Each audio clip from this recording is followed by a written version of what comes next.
नमस्कार दोस्तों, हमारी आज की कहानी हर स्त्री के लिए एक प्रेरणादायक कहानी है जिसका शीर्षक है पत्नी हो तो निधि जैसी। सुनिए जी, अगले महीने करवा चौथ है, आपको याद है ना? निधि ने अपने पति अभिषेक से बड़े प्रेम भरे शब्दों से कहा। और पिछली बार भी आपने वादा किया था कि अगली बार करवा चौथ पर आप मुझे अच्छी से अच्छी साड़ी दिलवाएंगे। अभी से कह रही हूँ, इस बार कोई भी बहाना नहीं सुनूंगी। पिछली बार तो आपने मुझे चूड़ियों में ही टाल दिया था। तब अभिषेक मुस्कुराकर बोला, हाँ हाँ याद है मुझे, अब की बार मैं तुम्हें साड़ी जरूर दिला दूंगा। अब मैं ऑफिस जाऊं, मुझे देर हो रही है। धीरे धीरे दिन बीतते गए और अब करवा चौथ का दिन आने में कुछ ही दिन बचे थे। अभिषेक सोच रहा था कि निधि 400 से 500 रुपए तक की साड़ी लेगी और वो उसे जैसे तैसे दिलवा ही देगा। तभी एक दिन ऑफिस में अभिषेक के सीनियर ने उससे कहा, यार अभिषेक, कल मैं छुट्टी पर रहूंगा, जरा मेरा काम भी तुम ही देख लेना। अभिषेक बोला कि सर आप चिंता ना करें, मैं सारा काम संभाल लूंगा, लेकिन आज आप इतनी जल्दी कहाँ जा रहे हैं? तब उसके सीनियर ने कहा कि यार अभिषेक के एक हफ्ते बाद करवा चौथ है, इसलिए तुम्हारी भाभी को एक अच्छी सी साड़ी और उसे कुछ ज़रूरत का सामान दिलवाने जा रहा हूँ। तो आज शॉपिंग में मेरा बहुत खर्चा होने वाला है, लेकिन खर्चे से क्या डरना, आखिर मेरी पत्नी के सिवा मेरा खर्चा करवाने वाला है ही कौन? लेकिन अभिषेक तो अकेला ही कमाने वाला था और महीने के आखिरी तक खर्चा तो समझो उसकी तनख्वाह में से ही 1 रुपया नहीं बच पाता था। तभी अभिषेक को अपनी पत्नी निधि की बात याद आ गई। वो मन में ये सोचने लगा कि उसने भी निधि को एक अच्छे से साड़ी दिलवाने का वादा किया है, पर मेरे पास तो बिल्कुल भी पैसे नहीं है, क्या करूं? और अभी तो तनख्वाह आने में भी काफ़ी दिन है। ये त्योहार भी महीने में आखिरी में ही क्यों आते हैं, जब जेब बिल्कुल ही खाली होती है। अब शाम को अभिषेक ऑफिस से घर पहुंचा। रोज की तरह ही निधि ने मुस्कुराते हुए दरवाजा खोला। दरवाजा खुलते ही अभिषेक को निधि की आंखों में कुछ प्रश्न दिखाई दे रहे थे, जैसे वो उसे उसका वादा याद दिला रही हो। तभी अभिषेक हल्का सा मुस्कुराकर अंदर गया और थोड़ी देर में वो खाना खाकर सीधा अंदर सोने चला गया। वह निधि के सामने आने से बच रहा था, लेकिन एक ही घर में रहकर पत्नी के प्रश्नों से बचना तो नामुमकिन है। आखिर निधि ने उसका हाथ पकड़कर पूछा कि क्या बात है अभिषेक, मैं बहुत देर से देख रही हूँ कि तुम मुझसे नजरें बचाकर इधर उधर जा रहे हो। अभिषेक बोला कि नहीं तो, ऐसी कोई बात नहीं है। निधि बोली, अच्छा ये बताओ, तुम्हें अपना वादा याद है या फिर भूल गए? अभिषेक बात को घुमाते हुए बोला, कौन सा वादा? साड़ी दिलाने का? निधि ने थोड़ा नाराज होते हुए कहा। अभिषेक ने आहिस्ता से कहा, अच्छा साड़ी लेने का? अभी तो करवा चौथ के कई दिन बाकी हैं। निधि बोली, 2 दिन पहले दिलाओगे तो कैसे पहनूंगी? साड़ी पहनने के लिए उसे तैयार भी करवाने पड़ता है, और आजकल तो उनकी दुकानों पर बहुत ही भीड़ होती है। 10-10 दिनों में नंबर आता है। आज ही पैसे दे दोगे तो कल ही मैं साड़ी ले आऊंगी। ये बात निधि थोड़ा नाराज होकर बोली। उसका हाथ पकड़कर अभिषेक बोला, अच्छा ये बताओ कि तुम्हारी साड़ी कितने की आएगी? अच्छी साड़ी कम से कम 5,000 तक की होगी। 5,000 सुनते ही अभिषेक की सांस ऊपर की ऊपर और नीचे की नीचे ही अटक गई।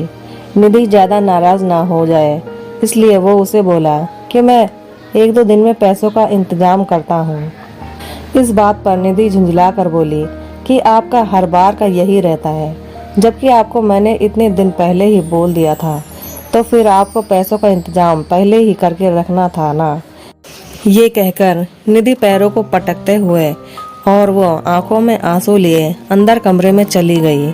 अब अभिषेक वहाँ खड़ा खड़ा यही सोच रहा था कि निधि ने गलत भी क्या कहा है। हर त्योहार पर उसे केवल मैंने आश्वासन के सिवा दिया ही क्या है।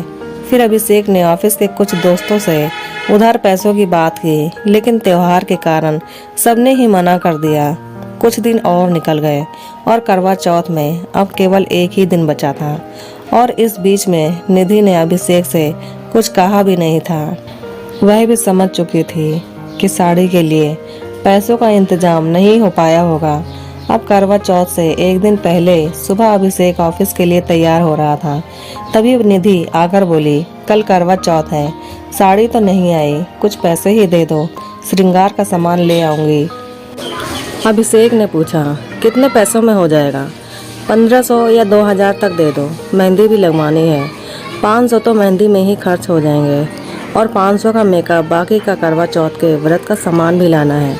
ठीक है, शाम को ले लेना, करवा चौथ तो कल है। इतने कहकर अभिषेक चुपचाप गुस्से में निकल गया। पीछे से निधि बड़बड़ाने लगी कि शाम को पैसे दे देंगे तो मेहंदी कब लगवाऊंगी और सारा सामान भी दिन में ही लाना है। ये सारी बातें अभिषेक जानता था कि करवा चौथ का सामान और मेहंदी का काम एक दिन पहले होता है। अब अभिषेक को उम्मीद थी कि शायद दोपहर तक पैसों का इंतजाम हो ही जाएगा और मैं हाफ डे में ऑफिस से आकर निधि को पैसे दे दूंगा, भगवान कोई रास्ता निकालेगा ही। ये ही सब सोचते हुए ऑफिस निकल गया। उसने सभी दोस्तों से पैसों के लिए एक बार फिर पूछा, मगर कोई फ़ायदा नहीं हुआ। इसी तरह शाम के 7 भी बज गए और उसके ऑफिस से सभी लोग छुट्टी करके जाने लगे और वह अभी भी सोच में डूबा हुआ बैठा था कि उसके एक दोस्त ने कहा, अभिषेक क्या बात है, कहाँ खोए हुए हो, घर नहीं जाना क्या? वह एकदम ही चौंकते हुए बोला, हाँ, बस जा ही रहा हूँ। फिर वह अपना बैग और टिफ़िन उठाकर बाहर निकल आया। मन में हलचल मची हुई थी कि निधि को क्या जवाब दूंगा, कैसे सामना करूंगा उसका। यह सोचते सोचते वो पैदल ही चलता जा रहा था।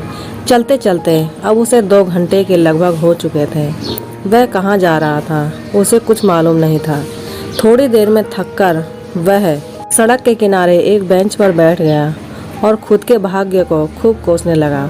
वह खुद से ही कह रहा था कि क्या फ़ायदा ऐसे जीवन का जो अपनी पत्नी की एक छोटी सी इच्छा भी पूरी नहीं कर पाऊँ।